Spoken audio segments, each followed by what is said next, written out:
The Canon EOS R1 is basically a PED for sports photography. Canon's new flagship camera is finally on sale, 4 months after it was announced. And with the camera in my hands again this week, my feelings are the same as that day in July when I first used it. The Canon EOS R1 is simply a cheat code for photography. The first time I shot with the R1 was at BMW Park, home of the storied Bayern Munich basketball team. I'd been sitting in a presentation where Canon specialists were telling me how clever the camera's autofocus was, light years ahead of the mighty Canon EOS R5. I was told that the R1 was so clever that could predict when basketball players would perform an alley-oop, a play where the ball handler lobs the ball towards the basket, while a teammate leaps and catches it in midair before throwing it into the hoop for a spectacular dunk.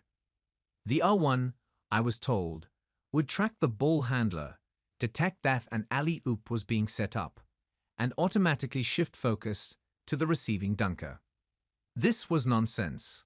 Cameras like the R5 could follow the ball or stick to the player I told them to, sure. But without manual intervention, they wouldn't know which player to prioritize. And they damn sure wouldn't be able to distinguish whether a player was throwing the ball at the basket or making one of the most elaborate setup plays in basketball. So while shooting some hoopers in Munich, I asked if they could set up a few alley-oops. And they did. And I was gobsmacked. Sure as sugar, the R1 tracked the ball handler, followed the ball as it was hurled at the basket, and locked on to the receiver to capture a completely in-focus dunk. All at 40 fps, with every single frame in focus where it was supposed to be. That was the exact moment. That despite people joking that this was just an R3 Mark II, or claiming that the autofocus wasn't that much better than before, that was the moment I knew the R1 was nothing short of a cheat code for shooting sport. I've waxed lyrical about all the camera's clever tricks in my Canon EOS R1 review, which I advise you to read if you're interested. Long story short, the camera features a dedicated Digic accelerator processor on top of the Digic X chip to power the all-new dual-pixel intelligent AF. With it comes tricks like Action Priority Mode, which uses AI dataset deep learning to predict player movements for things such as alley-oops. There are currently presets for 3 sports: basketball, soccer, and volleyball. But I understand that more can, and more than likely will, be added via firmware. You've also got tricks like Registered People Priority, where you can program up to 10 faces in order of priority, from the star player to the scrub, on the bench to the coach, on the sideline. And the camera will prioritize focus on the most important face that enters or leaves the frame. You can program the camera by taking a photo of the person on the court, or even by taking a photo of their picture on the internet.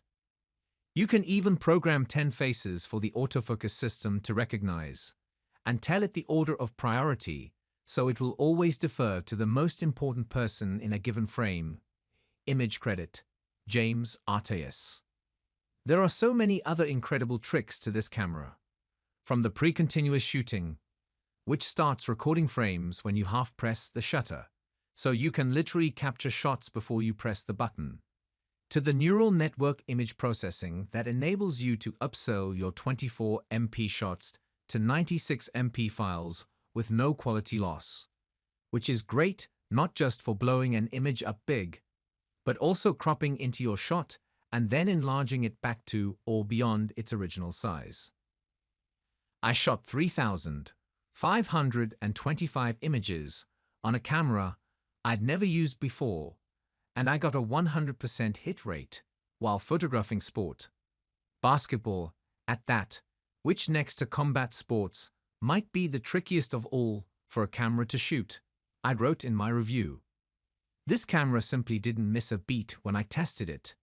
Not a single incident of focus hunting, no focus drifting onto random patterns in the background or suddenly jumping to a knee instead of a face or another subject entirely. That's more than I could say about the Sony A9 Li, which managed to miss about 10% of shots, which is still bloody impressive. But it made some serious rookie mistakes like focusing on a hurdle when it was supposed to be tracking the runner jumping over it. The Canon EOS R1 is simply the best sports camera I've used, even if I feel like my photography is on PEDs when using it.